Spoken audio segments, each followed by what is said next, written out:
Hey, yo, it's me, Pops Van Marmalade, and you're watching the Comics-Related Madness Network. Uh-huh. So come get some. CromCon. CromCon.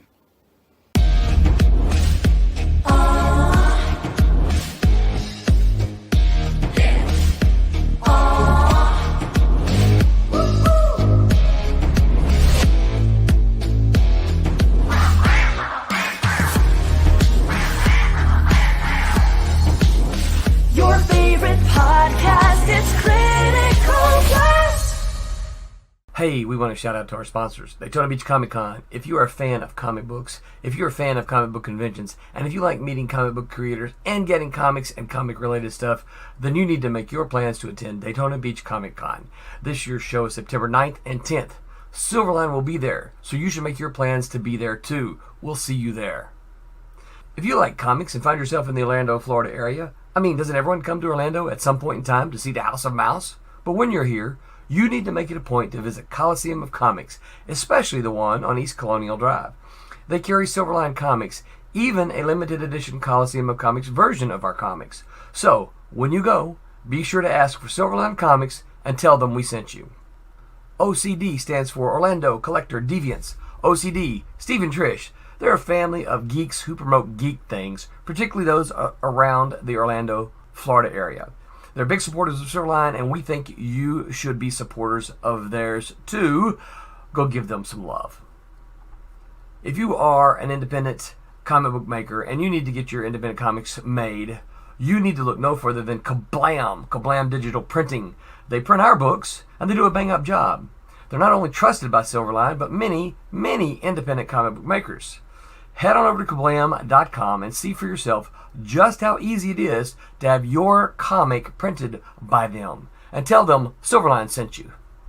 Hi, this is Tim TK, host of That Silverline Show on Tuesday. Join us at 11 p.m. Eastern, 8 p.m. Pacific every Tuesday night as we discuss pop culture and the joys of making comics. And I'm Scott Wakefield, host of Silverline's Wednesday Wham, where we talk about comic books and all kinds of great storytelling, sometimes with incredible guests. And we want you to join us Wednesday nights from 8 to 9 p.m. Eastern. We'll see you there. I'm Roland Mann, and I host Silverline's Silver Sunday. Join me every Sunday at 8 p.m. Eastern as we make mine Silverline.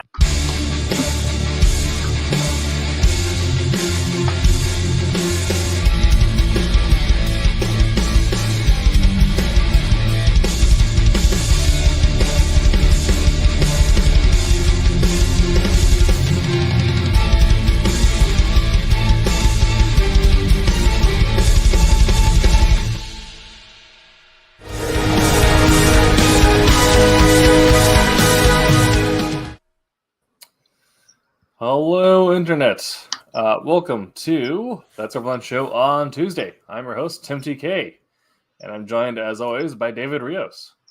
Hi, how you doing? Can you hear me fine? We can hear you fine, yeah. Awesome. You have a surprisingly good signal. I believe you're currently out in the middle of nowhere, so coming in remote. Yep, I am out on the outskirts of San Diego, getting ready for San Diego Comic-Con tomorrow. Wednesday is a preview night, and then they start things rolling and run Thursday, Friday, Saturday, and Sunday. Very cool.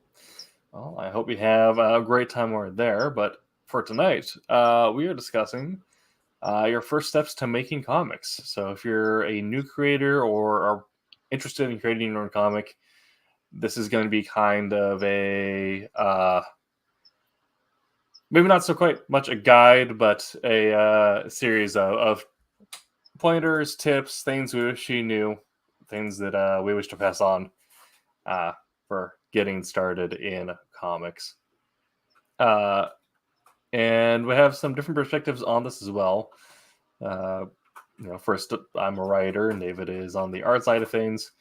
But also, David has had a longer career and has dealt more with the big two than I have. So I can give you a perspective on getting started now that where our current standard technology has been in place for a while, and David can talk about getting started back when he did.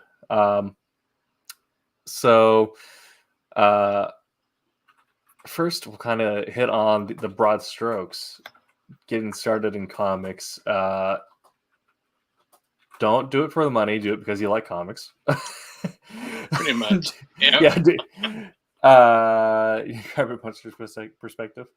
Well, I'm sure we'll get into that as well a little bit, Vic. But if you have any questions about getting started as well, since you're or have any points you want to give, since you're just now jumping onto the train, definitely good to hear from you. But yeah, comics is something that you want to get into because you're passionate about, and then if you can make money from it after that, great. But don't expect it. So I'll ask you, David, what initially got you interested in working on comics? Oh, hold on, I'm switching around here. Sure. No, I just I enjoyed comics when I was not when I was a young kid. I actually got into them later after I was 18. But I started a lot of the independents and built from there. Just my appreciation for it.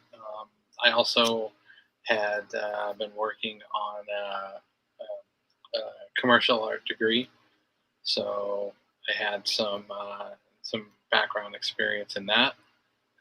But like I said, it all stemmed from a real interest in it and wanted to be part, not only to read it, but also be a part of creating it and having some input on it. So definitely, yeah, I get that.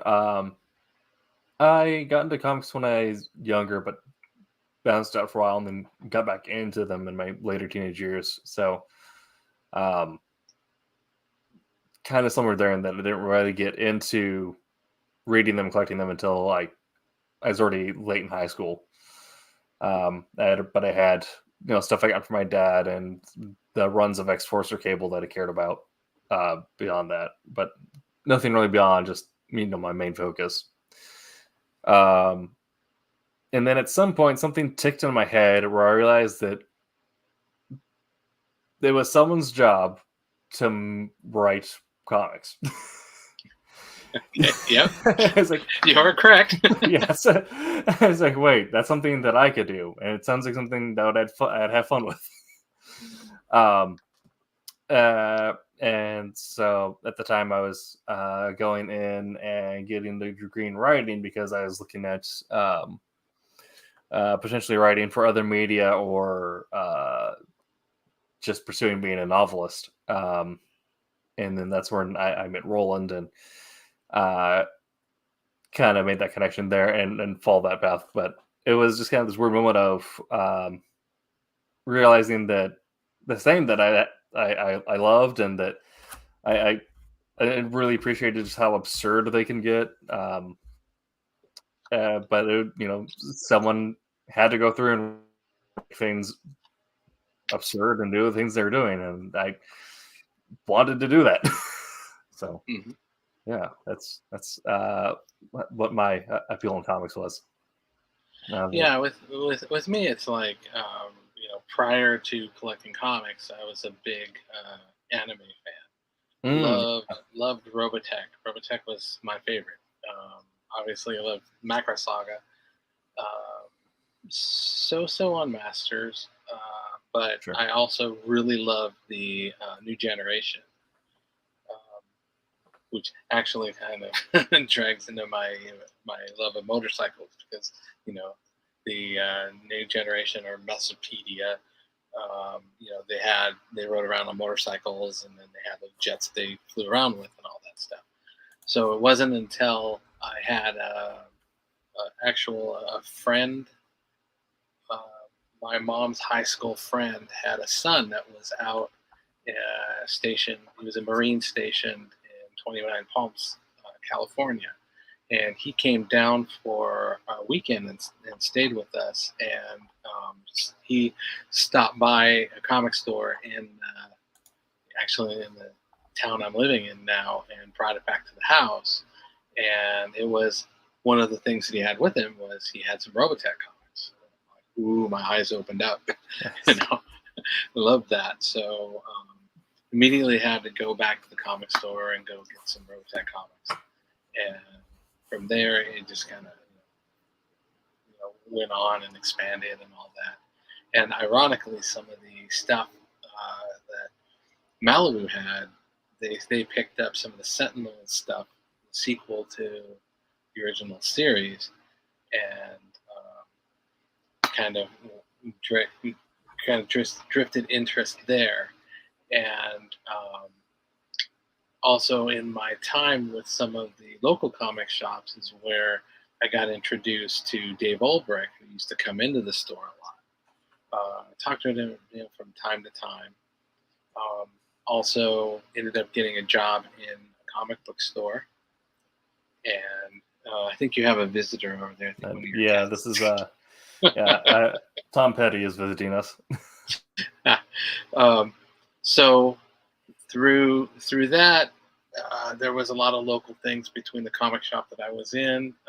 Malibu was close, which allowed me to make some connections there, which started with some side inking job that I did, and then eventually led to some contacts with the coloring department and some work there. So that started the whole ball rolling. If you wanted a little more context on it. Absolutely. Yeah. Vic had a point here, which I kind of want to touch on almost kind of rebuttal. Don't make comics as a pitch packet for a reason movie idea. Well, I do think if someone gets into comics with the idea that they're getting into like a lesser art form, almost kind of like they're demeaning themselves, I think that you can leave it with sour taste. But a lot of people get into comics people who originally set out to write film because they realize how much more freedom you get with a comic.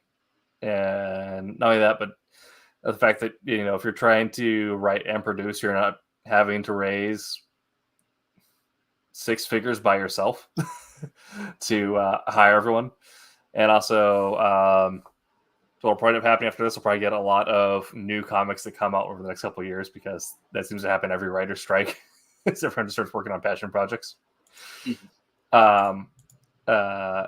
think a really good example of this is Tommy Lee Edwards' Vandroid. He was originally trying to make it as a movie in the 80s. And realized it was just impossible to make, and he couldn't do what he wanted with it. And then he ended up getting approached by an artist and realized that he could tell exactly the story he wanted without any concessions, just going balls to the wall and saying with it, and decided to write what is my favorite graphic novel. So I think for a lot of people, some of that appeal is going to be just the amount of freedom you have with a comic to, your special effects budget is how long until your artist develops RSI, essentially. So you can, within reason, do pretty much whatever you want. Yeah. Perfect example. I know that there are lots of opportunities for things. Artwork and things. You've got stuff like the Patreon sites. There's web comics you can do. You can create your own site and publish your work up there. There is a lot of things for that. There's also some things like companies like Kablam. That does our books, but they also have the ability for, if you want to do your own one comic book, you can do stuff like that. So there's a lot of opportunities for that, from like the artwork stuff. The big thing is getting to know people out there, and unless you're going to be the one-stop writer, penciler, inker, colorist, all that stuff, you need to network with people and find some interest in some other people that you can work with to throw some ideas out. There's a lot of people out there. There's a lot of people that are interested in it. So there are opportunities out there. Definitely. And I think this is kind of a good segue, speaking of finding people, into, if you're just getting started, how are you going to build your understanding of comics, both as the medium itself as well as the professional side of things. And I think for a lot of consumers, a lot of people who just read comics as a fan are familiar with the standard life cycle of floppy, trade, graphic novel, or collected edition. And some of these come out just as graphic novels and things like that. And unless you are the owner creator, getting your own graphic novel or trade to start, it's going to be highly unlikely. Usually you might get brought on as a feature artist for a couple pages on a floppy, or as a writer, you might get a like an annual special or something like that.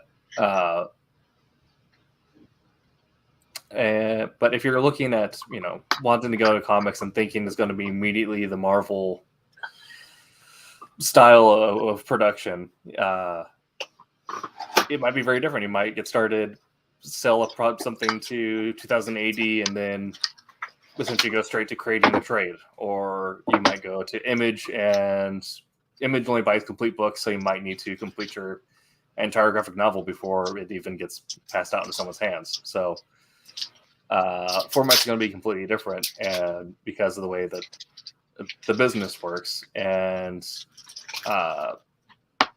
you really only learn that by talking to people who've been in there for a while and have had to negotiate or circumnavigate all the weird little things that happen in the comics industry, especially now. So I'll ask you, David, did you have any sort of business mentors that kind of helped you figure out what projects you wanted to move on next, what your next step was going to be, or what kind of things you should do before going on to something else? Not particularly. Not when I was starting out and all that stuff. I do know that kind of like we're doing now and all that. There are some people in the industry that do go through and give tips like that.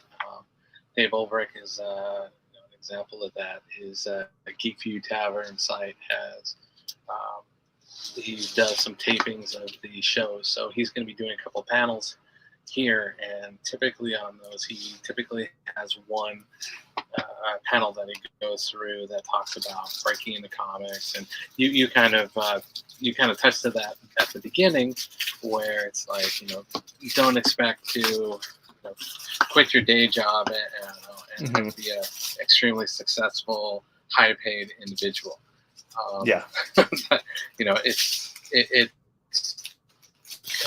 Doing comics and all that is more of a love for the art form.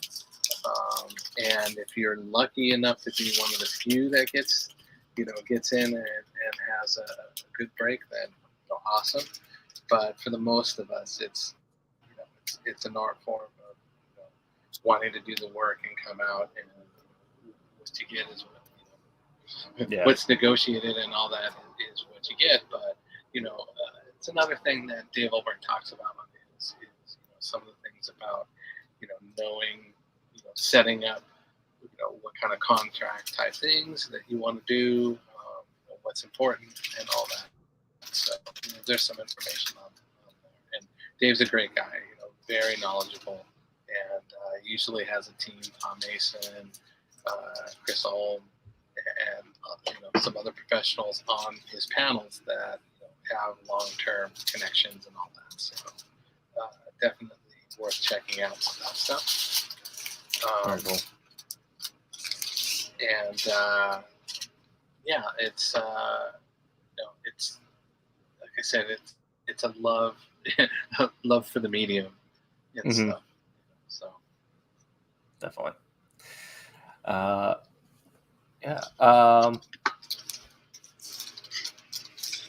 As for my obviously my mentor has been Roland.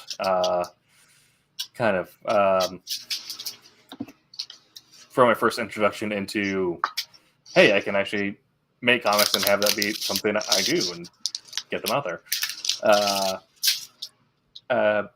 and he's kind of understands the independent business side of things as well.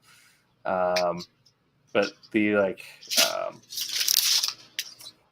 now with how prevalent and open social media is, if you're kind and courteous, you can usually find also more experienced individuals on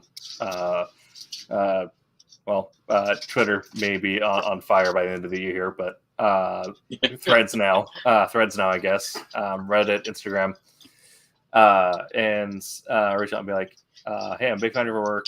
I don't want to take up much of your time. Is it possible to get like I'm trying to get in. Is it possible to get like a tip or two from you if you have the time?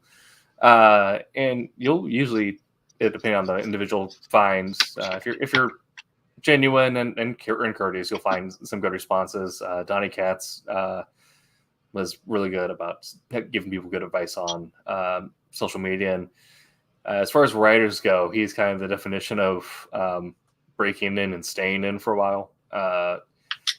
He's kind of landed overnight and then was working on 5 books a month for a while. So he was able to write full time in comics, Wow. which is, yeah.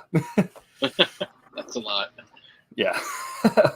I think he said he maxed out 1 month writing 10 scripts. And I don't think his wife saw him at all that month. Yeah. I could see that. But you did touch up on one thing also is I have to give a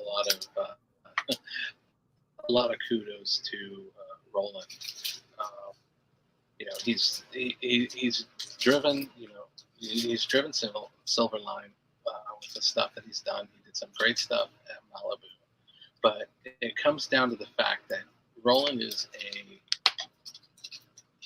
a firm lover of comics, and he is also a strong advocate for making sure that people have their people get their rights and visibility on their work and stuff like that. Yeah. So I have a lot of respect for Roland and the things that he's doing. Absolutely. And as far as work stuff goes, I'm always constantly looking at things. I'm always going through, whether it's on Facebook or other social media. I'm always looking at what people are doing. So I'm very focused on the coloring aspect of it.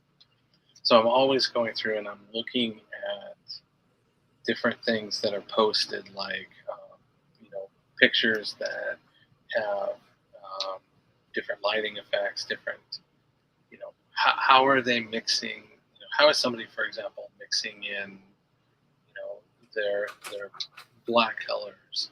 What are they doing for their highlights? What are they doing for purples, blues, stuff like that? So I'm always looking for, medium on how they're doing, edging, what their contrast between their darks and their lights are and stuff like that.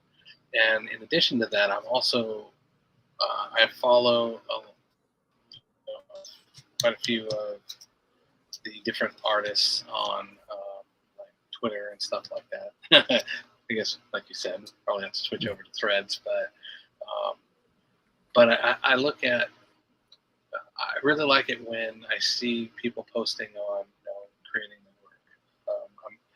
My plan is, during Comic-Con, over the last Comic-Con and all that, one of the people I follow is Chrissy Zulo, Omega. Hope I'm pronouncing that correct. She's been by Zulu, but she just got married and switched over, her last name as well. But one of the things that she offers a lot is she does a lot of. She'll post sketches, finished products, and then she'll go through and she will post, some of the things, coloring, line art down to coloring and stuff like that, whether it's in like Copic or paints and stuff like that. So you'll see a lot of the sketch things, and I've been also following some of the things for Stanley Art Germ Lau. He's been posting some stuff. I actually saw a couple of things recently. One was some Copic stuff that he did as well, and some computer coloring and things where he went through. And he did some amazing stuff. A drawing that was in like, took him, I think he posted about 4 hours to do it, but it was start to finish, blank canvas to completed work. And, I'm always constantly looking for things for how people do their artwork and all that. And so I do that aspect of it. And then when I go to the comic convention stuff, like San Diego is a good one. I like to talk to people and see what they do, look at their work, look at how they do things to be inspired. I'm not a big person for saying, hey, I want to copy your work. Definitely don't want to copy that. Everybody is completely different, but if you can pull some of the things from the experiences, and some of the stuff that you see into your own and put your own touch to it, then you're winning and all that. And I encourage a lot of the people that are starting out, to bring their work and go to the shows. A lot of shows will have people that are willing. Some things are set aside to come and show some of your work. Some people are just some of the artists that are willing to take a look. Like you said, in the writing aspect, you've got writers that will go through and do that as well. Yeah, it's a lot of writers will also have sort of like some editors will do as well, but editors usually have received so many pitches that weekend that they're just kind of trying to stuff their ears full of cotton. But a lot of writers will have similar to like a portfolio review, something set up where they'll hear your pitch on your book and say, all right, walk me through your elevator pitch and I'll tell you what I'm interested in and what do you need to refine in your premise to make it actually worth selling. Exactly. Dick has a good point there. Maybe you're not, able to go, but like Vic's doing, he approaches people to get information. It's always about, always trying to improve what you got. You look at even some of the big names out there, Jim Lee's and Todd McFarlane's, and you look at their early work and then you look at their later work, and you see a big difference because they're constantly evolving and they're always looking for something to, to polish their view and all that. So, definitely try to get as much information from as many different sources as possible, and you'll work out. It'll definitely work out in your benefit. So. Yeah, I mean, and kind of the same thing as far as like writers go, as far as to getting inspired and when you're developing your own style and your own taste, one of the most important things you can do is just read comics, read the dialogue. Artists have the benefit of have Instagram and DeviantArt, all these things being set up specifically for art, so you can see the art they post, and if they do like a process of writers showing off writing is something a little weird. There are like Threads is a good place that does it. Reddit sometimes. Unfortunately, we don't have Stanley's soapbox anymore. I have his end panel here they had at the end of every soapbox. But where Stanley would talk about some of the decisions he made and creating comics and stuff that's going on. I think he talked about how he came up with different characters throughout there, and so reading that was a good way of just kind of seeing how other people had their creative process work and how that would inform your own. But really important thing is just reading comics, seeing how different people do their dialogue, getting an idea for how people pace stories. And it is the thing of you're not necessarily copying them, but you're developing your taste by doing so, learning what you like, and then when you go through to create your own stuff, you're subconscious and will taking notes and all that, and it helps you put together. Also, you can take active notes on this as well, doing some active reading with comics, which if anyone else is looking at you, it'll look insane, but doing active reading comics and put together your own style. So when you go to actually, create a script, you'll have a well-informed taste from a lot of comics you've taken in. Yeah. Yeah, exactly. There is one guy in my hey Tommy, Pops is here as well. There's one guy in my cohort in college who, again, it was a writing program. He didn't read and anything at all, comics or novels, and he said he wanted to work in film, but he didn't even bother reading film scripts. So there's every time we were doing peer review, all of his deliverables were kind of a mess. There are also for helping you understand the comics and how they work, because it is such a weird format. Finding something like either like Scott McCloud's book or finding sample scripts online as a comic writer will help you a lot. Because there's a bunch of different styles on doing things, and you want to create a script in a way that is the least offensive to your editor and your artist. Just in terms of how things are laid out, and, making it readable. So having visual examples put up and looking at how, this is what a Marvel script looks like. This is a full script. This is that weird the half and half that some guys will do. But seeing what you gravitate towards and committing to it. Like I'll write full script. I don't do all the same guidelines that DC does. Like I don't use all the same punctuation that's in the DC guidelines, but it's still a full script because I saw what I thought worked best, and then just made a few changes to in a way that helps with my flow. So let me touch upon this from the writing aspect of it.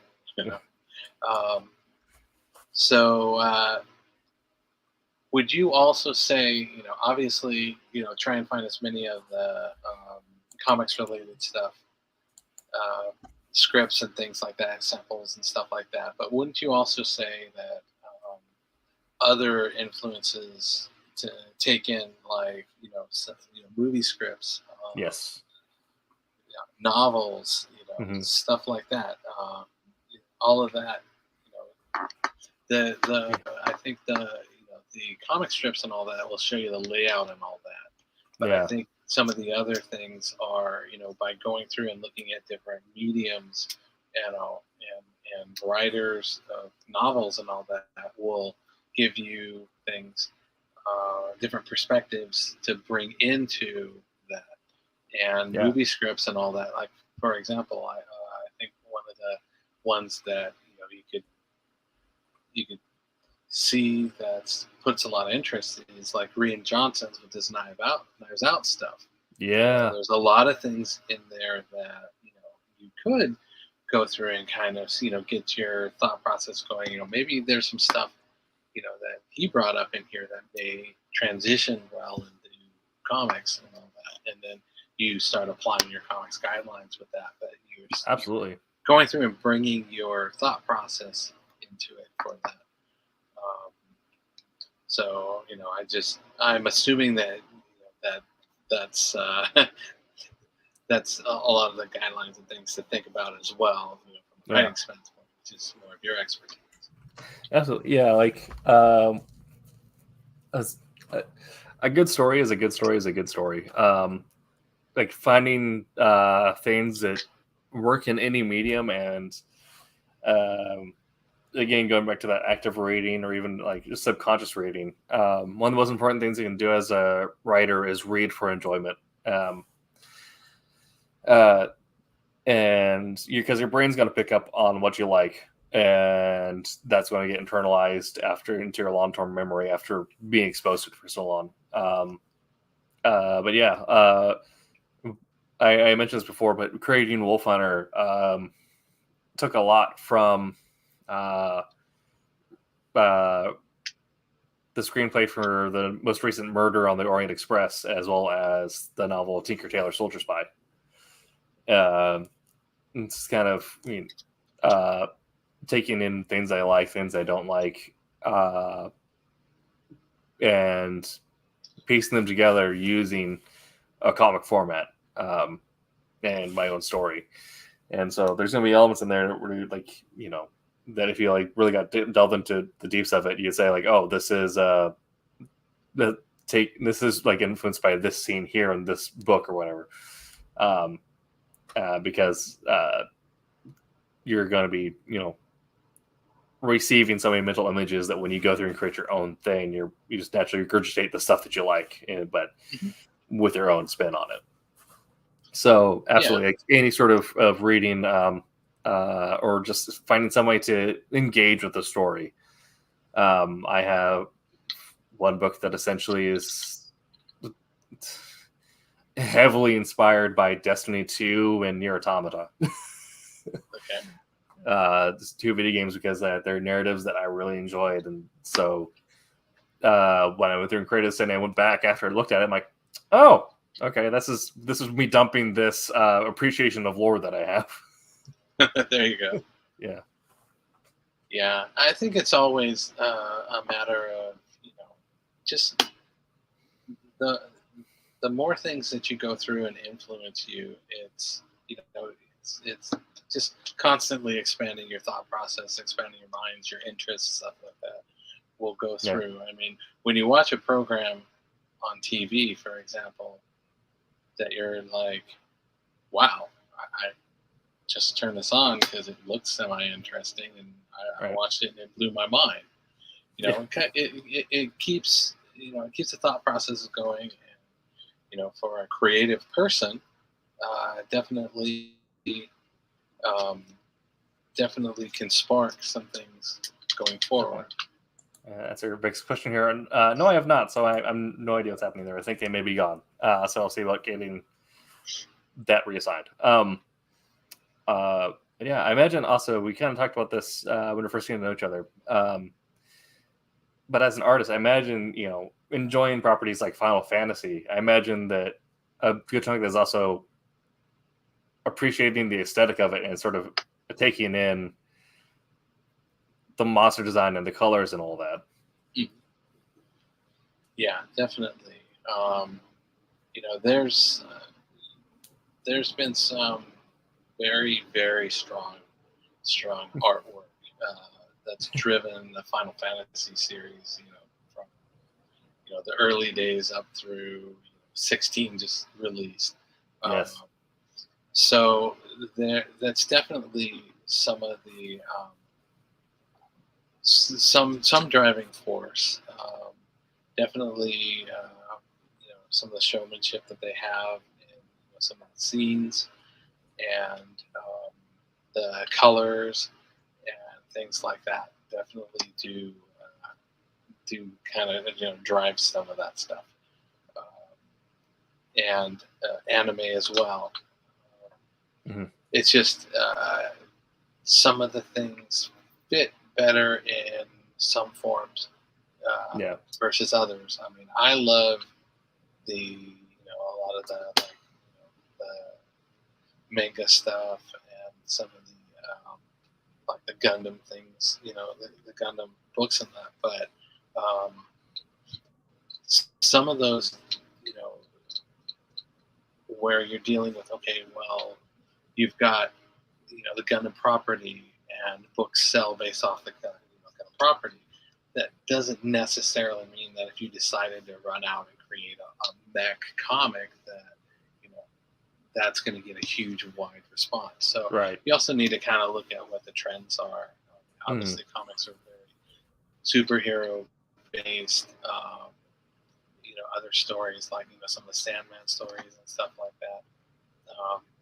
Mech stuff, for example, not as big of in the market as some of those other fields and stuff like that. Particularly in the West, which is unfortunate given that I am a fan of mechs. So there's also an audience that you play around with that too. So. Yeah, but she is an artist who break through your influences and becoming a being. That's kind of what we're talking about, is the fact that you're going to be taking in your influences, and you should always be collecting new influences, because whenever you create something, it's always going through your own filter. So at some points, things might be more heavily influenced than others, but you're always taking what you like, running it through your filter, and then creating output. Later in the month, we have a topic, which is my favorite thing from advanced literature classes, which is everything is pastiche. Originality died a long time ago. But talking about how it's impossible to escape influence or pastiche at this point. That you're always collecting influence and then mashing together other influences. Everything at some point is derivative of something. So it's a matter of using your filter to create it, to make your own. And if you want to get really pained about it, some of that's going to be influenced by your own personal traumas and growth moments and pains and all that you have that's developed your voice. But you're not creating something from nothing. You're always pulling from something in your head. So you need to get good stuff in your head.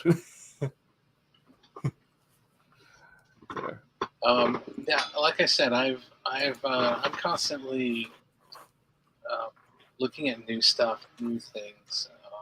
I know when I started, a lot of the big, people that I that love their work, as I love J. Scott Campbell's, Jim Lee's, the Streets, McFarlane's, stuff like that.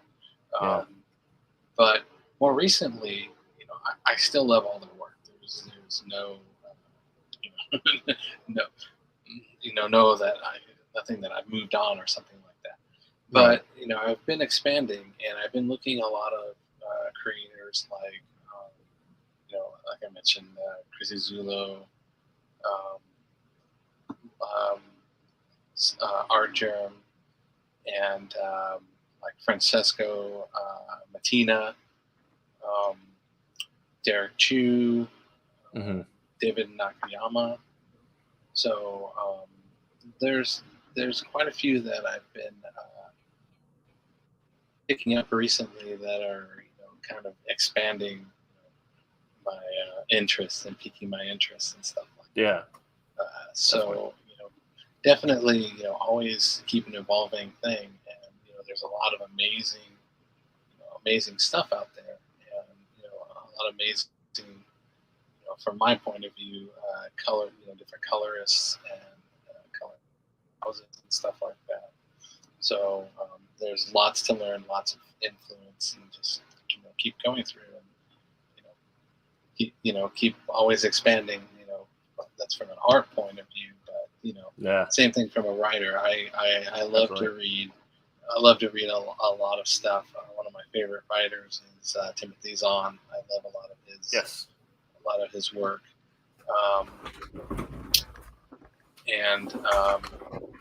Just constant, just bombard yourself with influences. There you go. Yeah. There you go. Next to it. Yeah. But yes, and for the artists out there, just look at that and kind of dare yourself to play around. Yeah. It's let's say there's some similar kind of almost like writing practices, writing tools you can do where something I really like is the way Warren Ellis will do like a theme stated, or the way he'll talk around a plot and then have one little thing that hits on it. Like I really kind of like that the way he'll structure dialogue, like things like that. So when you're going through and you're writing and you're playing around and you're trying to pick up a trait that you like from someone, but you want to do it in your own way, some tool that is taught in creative writing classes is read through part of a story by someone. Don't finish it, just read through part of it, and then you try to finish that story. And so you'll be emulating the voices of the characters, the way things are paced and laid out, because you're trying to complete the story, but you'll notice that there are going to be things that are vastly different because that's where you're coming in and you're doing it yourself, but you're playing with new traits and new techniques that you might not get a chance to incorporate otherwise.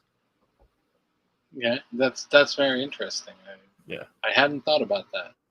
It's definitely an interesting take on that. Yeah, I think it's kind of similar with the idea of doing like someone who draws right. Yeah, someone who does like a or like a reimagined illustration or like a redux where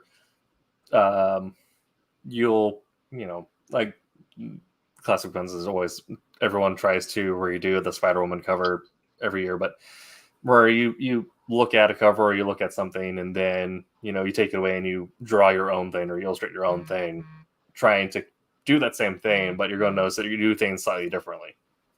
Mm-hmm. Yeah, like an homage cover. Yeah, exactly.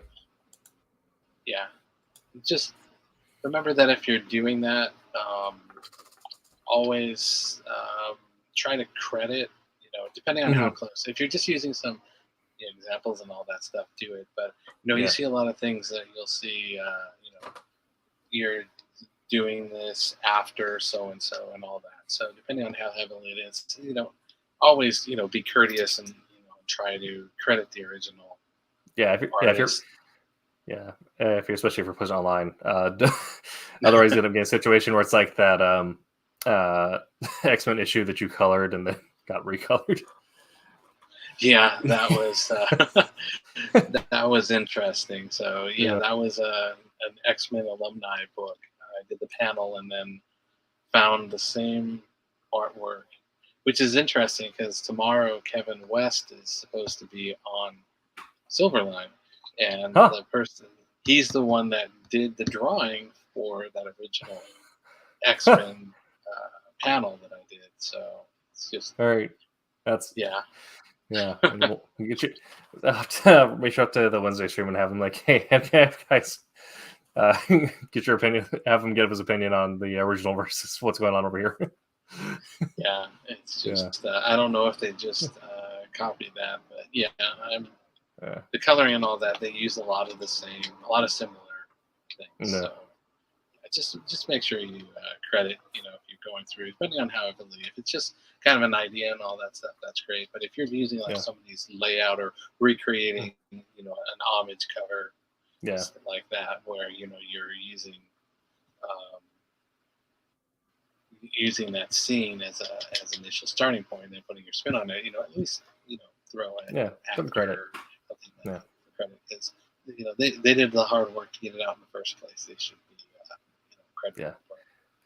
And one of the important parts of this exercise is if like something's coming out and it's not 1-to-1 with how the original is, don't beat yourself over. Your goal is not to mirror that thing. The goal is to take it into your own spin. So if something's coming out and just something comes out just slightly different, lean into that and see how that differences plays out and see if that's something that is your own style developing and playing on that piece. I imagine you got paid for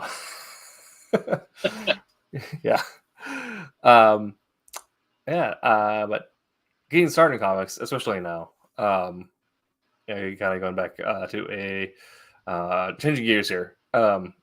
Starting in comics, very likely you're going to be very likely actually you're probably going to be in self-publication, or at least trying to fight your way onto the indies, which will still require you to have either a fully completed piece as a writer-artist or come on as a writer-artist team.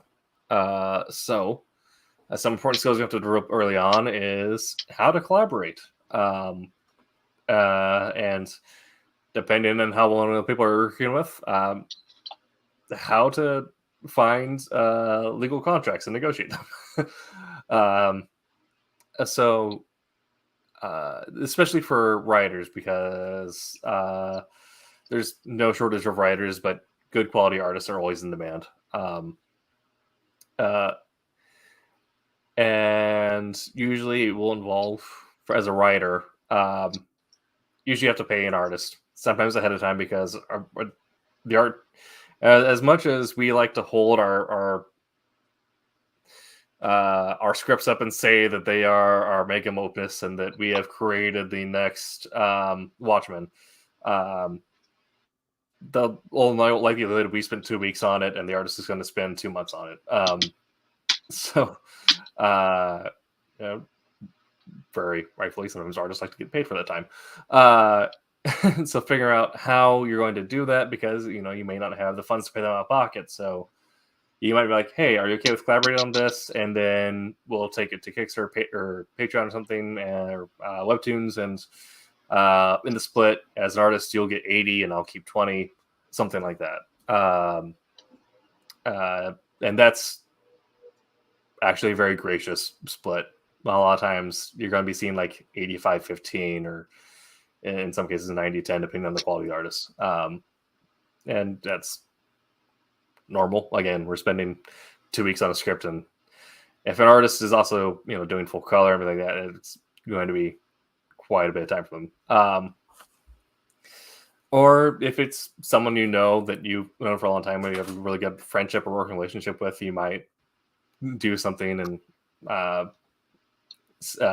figure something out down the line. But usually knowing how your splits are going to work and how to talk to someone is going to be very important. And another thing is the actual talking, coming to someone and being like, "Hey, I have an idea. Would you be okay with working on this?"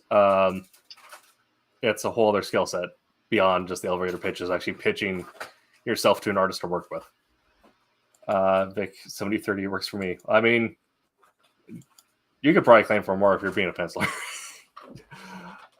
Yeah. You're 100% right, and I think even in cases where you have friendships going and stuff like that, it's always best to kind of hammer that out as early as possible, and get it written down, and finalized. Yeah. It's another one of the things that Dave Olberg had talked about is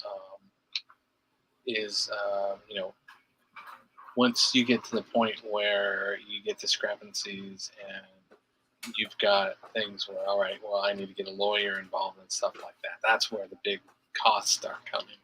Yeah. So, in cases where you've gone through and you said, all right, well, we've agreed on this and we wrote it out and all this stuff, it's going to be a little more to the point where you may be able to stop some of those questions or some of those pushbacks if you have it down before you need to get to the level where I need to get a lawyer involved in all this. Yes. Versus, here saying, well, you said that I have 15% or 20%, and now you're coming back and saying that you want 90% and all that. Mm-hmm. That's not what we agreed on. And the other guy is going, well, show me where we had it in writing and all this stuff. So it's always best to kind of, iron that stuff out. And it is a very hard thing, especially when you're starting.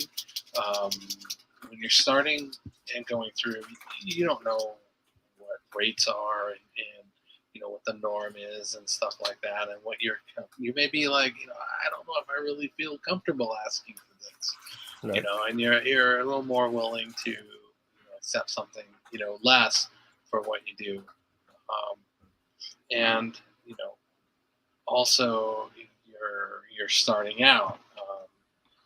You're not, you may not be, well established in the industry, whereas somebody who's well established, they can bump their rates up and do that.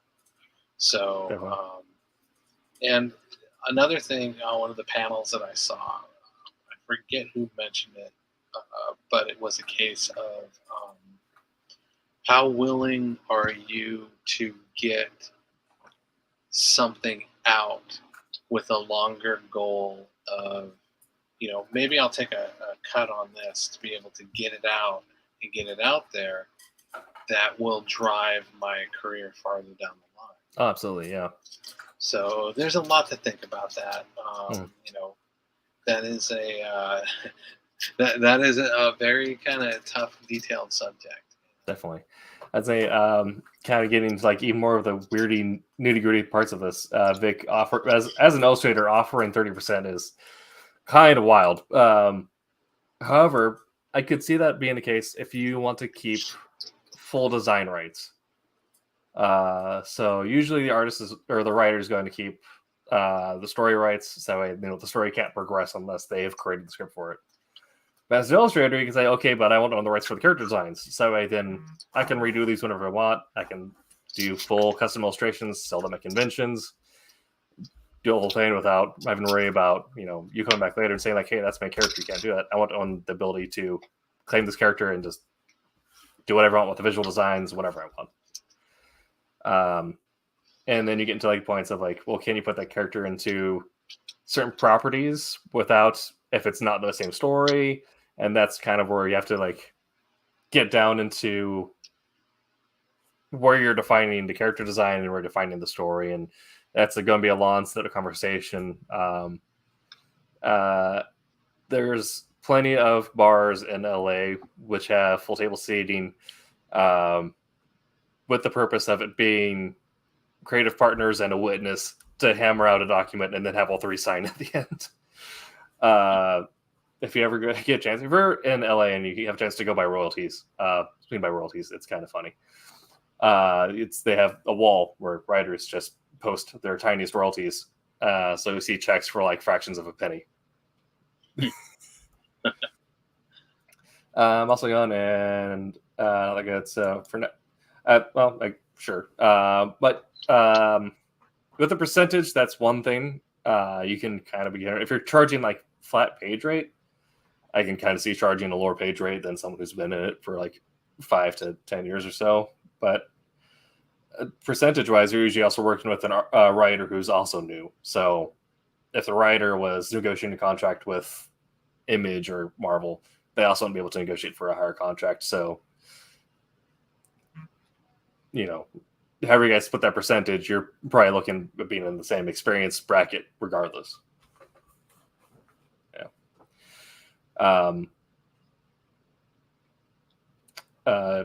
Part of the advice for starting on is that is a weird thing to tell people is either look at hiring an entertainment attorney or start a lot of very intrusive conversations with entertainment attorneys. Yeah, that's a term that that definitely comes through.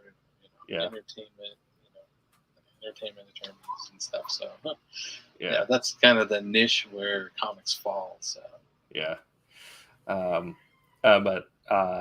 and usually you can also get an attorney that will take a percentage themselves. So you might end up with something like a 1580 with 5 going to the attorney afterwards, because the attorney might also have connections with bigger publishers that they can help you with, because comics don't really get agents. Instead, a lot of us end up, if you're trying to be as working as much as possible, you might end up relying on your attorney to also act as an agent.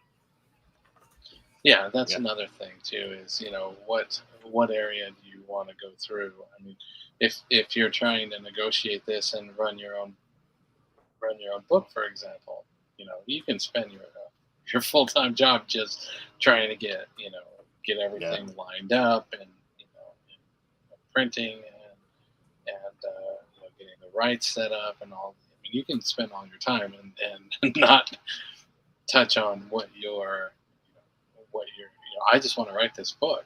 I have this idea and I want to write this book, but I've spent 95% of my time trying to get all the ducks in the row to get this thing done and it's now taken me 4 years to do this Mhm. this book that that I just had an idea and I wanted to throw it out there.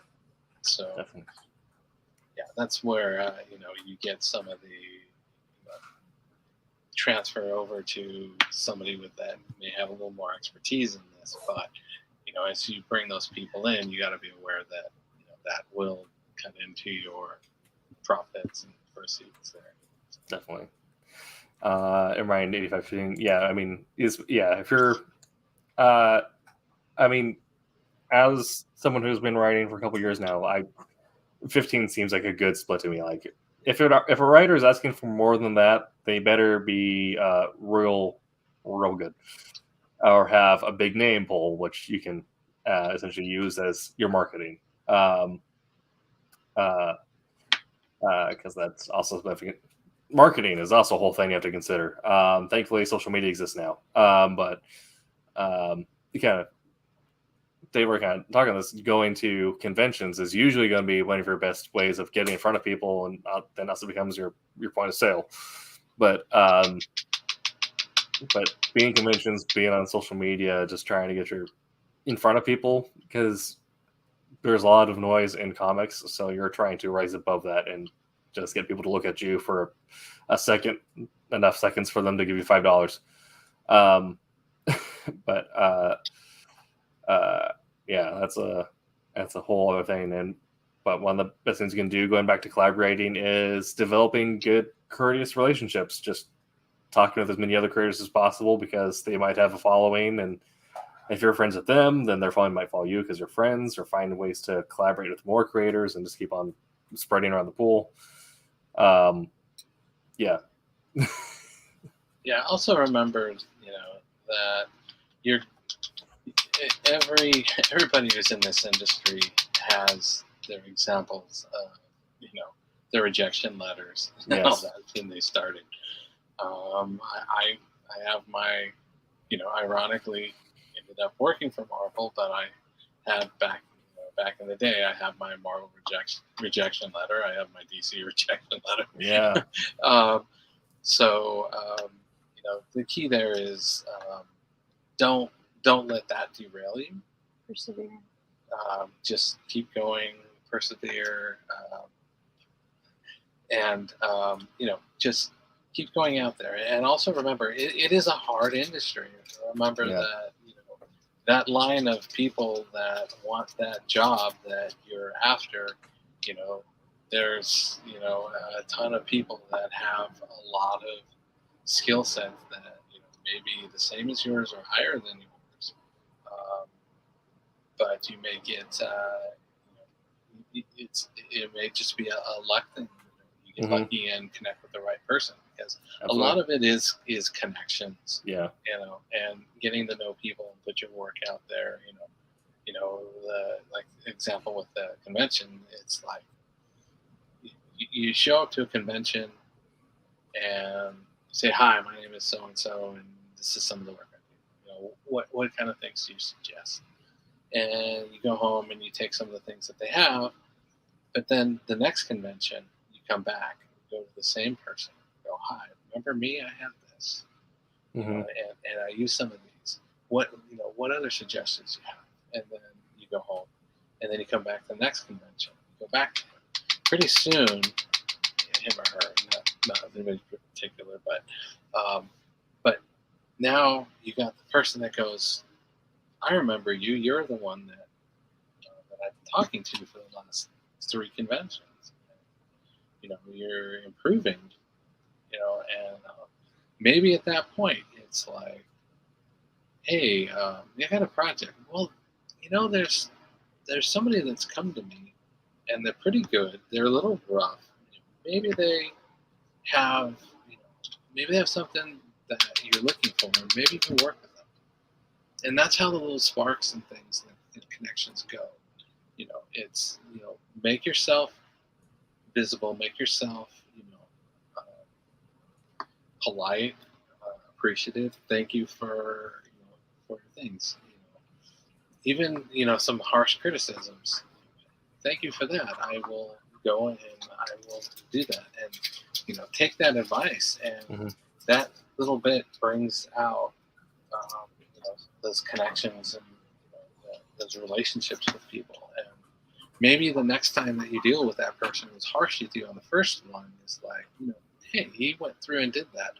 Maybe this is not just the guy asking for, this and he wants to break in, but not listen to anything anybody says. Maybe I'll give him some more tips and all that stuff. So it's definitely a learning and a relationship building and getting out there. And I've had people that I've gone over and they just weren't a fan of the stuff that I did, and I've had some harsh criticisms, and I've had some points where it's kind of set me back and knocked me down and caused me to question some stuff. But take the good that you can from suggestions and your meetings and things and roll with it. So very rough, but stuff visible. Yeah, harsh criticism makes me really angry. Let's fire mask. Well, yeah, I mean that's the whole thing. Is usually if you receive criticism, you have to sit on it for a night before you act on it. But if it lights fire under your ass, that's good. It means you're gonna start working on improving. But yeah, being visible, but also if you can show that you can complete a book, that's also going to go quite a far way as far as people's perception of you, especially other professionals. It's not good for my bottom line, but I never leave a convention with table stock. If I have anything left over at the end, I'm going up to everyone I can, essentially, that is also working table and like, hey, I like this book. I picked this one up earlier. I'm just clearing out my table. Did you want something? We don't read book. And because of that, I now have books that are laying around the scout office because I hung out with them for a weekend. They're like, hey, you guys want some free stuff? I'm like, sure. But showing that, there's a lot. Every editor has a list of writers and artists that have worked with who cannot meet a deadline. But if you can show that you've worked on a book and it's been completed and it's got out, and that you're just willing to talk to them and make a good impression, people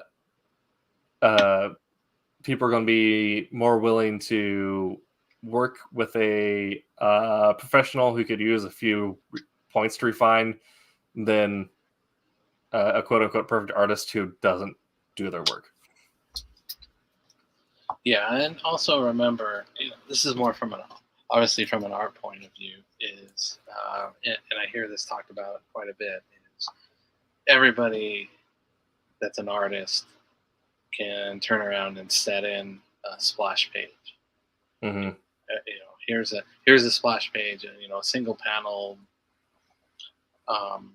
That's not what a lot of the editors and stuff want to see. They want to see, can you do 5 pages? Can you do sequential? What's your layout? Yeah. And what's your timing? How long did it take you to do this? So keep that in mind. And we talked about this on one of the other podcasts. Is we also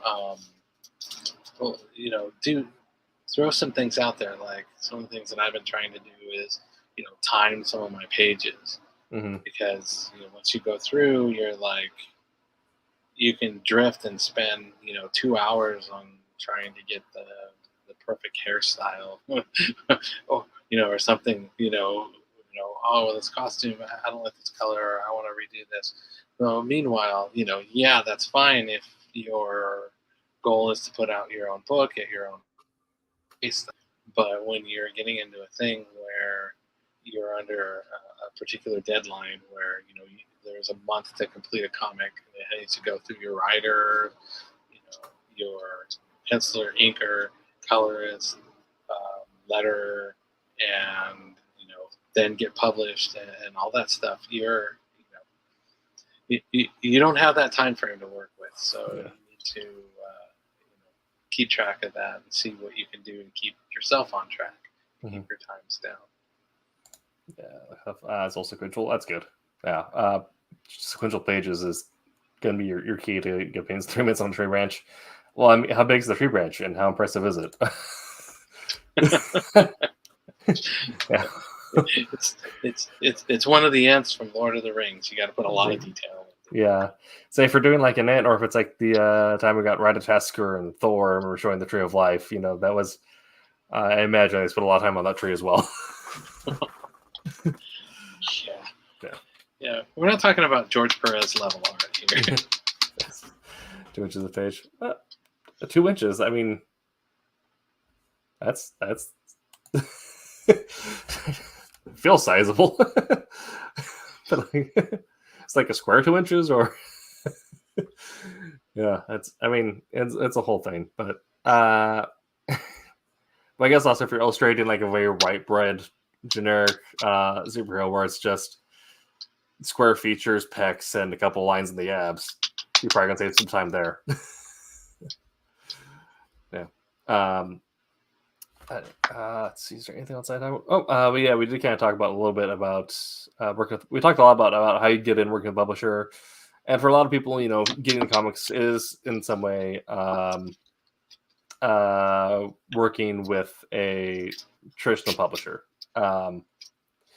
However, a lot of people self-publish. One of my favorite comics, Maddie by Duncan Jones, is self-published. And that is also a whole can of worms, because you kind of have to go over everything we already talked about, which is developing your style, developing your taste, developing the actual like practicum of it, and then as opposed to having you might be able to get an attorney for this, but as opposed to having like a publisher work out your contract with your team, everyone on the team is responsible for creating the contract. Usually the writer more than others if it's their idea, but if it's I'm sure somewhere there's been an artist who's come to write, like, I really want to draw this. I need you to come up with the script. Okay. but it's very unlikely not the case. But maybe Jack Kirby, possibly. Probably Jack Kirby. Yeah, someone's like, but that's the dream, is just have an artist find a writer, like, I need to draw a superhero, give me something. But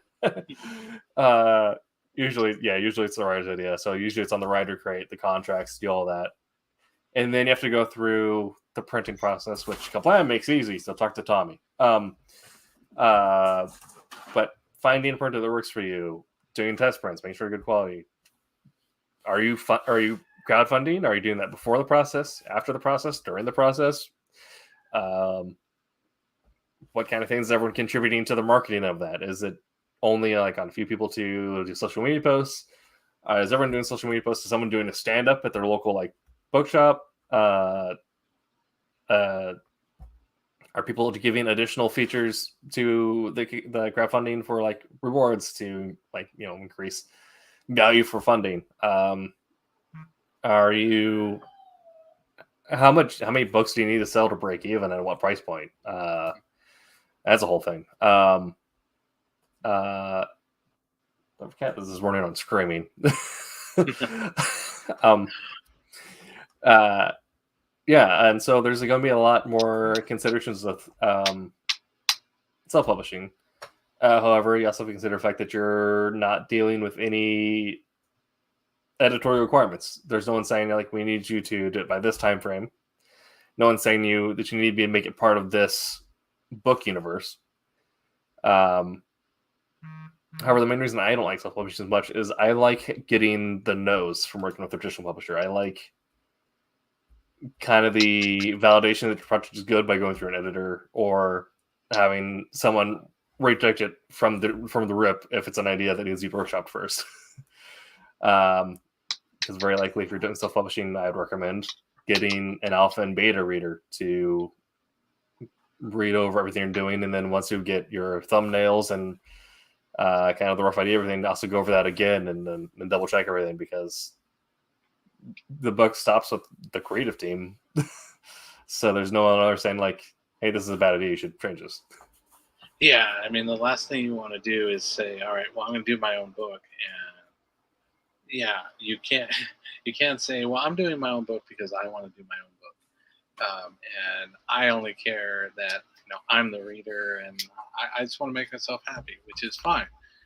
But as long as you don't have those expectations, and you're looking for something that's going to be, possibly going out to a larger group, something like that. Last thing you want to do is sit there and be the writer on it, write everything, be the penciler, be the inker, be the colorist, and then find out right when you're about ready to print that it just doesn't work, and you need to go back, and these panels don't work. So this part of the storyline doesn't work. Well, now you're basically starting. For a big chunk of the book, you're starting over. You have to rewrite those pages, re-pencil the pages, ink, color, and go that route. So always, get the checks in, get things out there, move along, find some people that you really trust their opinions and they know what they're talking about, and get them involved. And, that helps you get your process flowing well. And, that's why the studios release to test audiences on these to see, what's done. And you watch, I've been to some of these test ones, and it's like, all right, well, we're going to see the animation part, and here's some pencil sketches. Yeah. Some animated pencil sketches. And it's going to be here like this. Why waste all the resources if it's not going to work? So, that's another thing to look at. Definitely. Yeah. Let's see there. I think we've hit every bullet point that I've had. So, David, do you have anything to add? Yeah. Yeah. Awesome. Yeah. So I think this has been a good discussion. David, did you have any parting thoughts? Well, my parting thoughts is I apologize for being so in the dark. Apparently, with this trailer, a few of the lights have gone out, so some replacement of some of the lights in here. Not ideal, but this was, like I said, this was a kind of last minute thing. I didn't want to leave you, by yourself. That's fair. Well, yeah, I'm definitely glad you could join, especially given, your experience being in comics longer, but also coming in at a different point in time, because the market now versus the market 10, 20 years ago is much different. Oh, definitely. Much different. Yeah. Well, we'll be back next week. I'm in the wrong Google Calendar again. Let's see there. I will definitely be online next week back at home. So, okay. Yeah. Definitely nothing there. Like I said, right now I'm broadcasting off cellular, so yes, just to keep going. Okay. Oh yeah, next week is actually kind of on the points we're talking about. We're talking about comics as pastiche. So, everyone doesn't know, pastiche is the idea that all art essentially is an amalgamation of other art. So, talking about how your style and your taste is going to be some weird jungle juice of all the different things you've engaged with and received over your life. Yep, all part of your influences. Yeah. Awesome. Yes. Well, you're going to be at San Diego Comic-Con this weekend. Are you currently working the table, or are you just there as an enjoyer? No, I'm just wandering through. Okay. Well, if you're in San Diego, say hi to David, or don't. I don't control you, but no. If you see me, definitely say hi and everything. Love to hear from you. See me wandering around. Definitely. I will. And we'll be back here next week for Talking About Pastiche. Make sure to check out Wednesday Wham and Silver Sunday, 8 p.m. Eastern on those respective days. Like I said, Kevin West is supposed to be on tomorrow, I believe. Yes. It's the plan. Yes, that'll be exciting. But we'll see you guys then, and until that time, Make mine Silverline. Silverline. Thanks. Hi, I'm Bill Black. I created FemForce, but you know what? Today, make mine Silverline.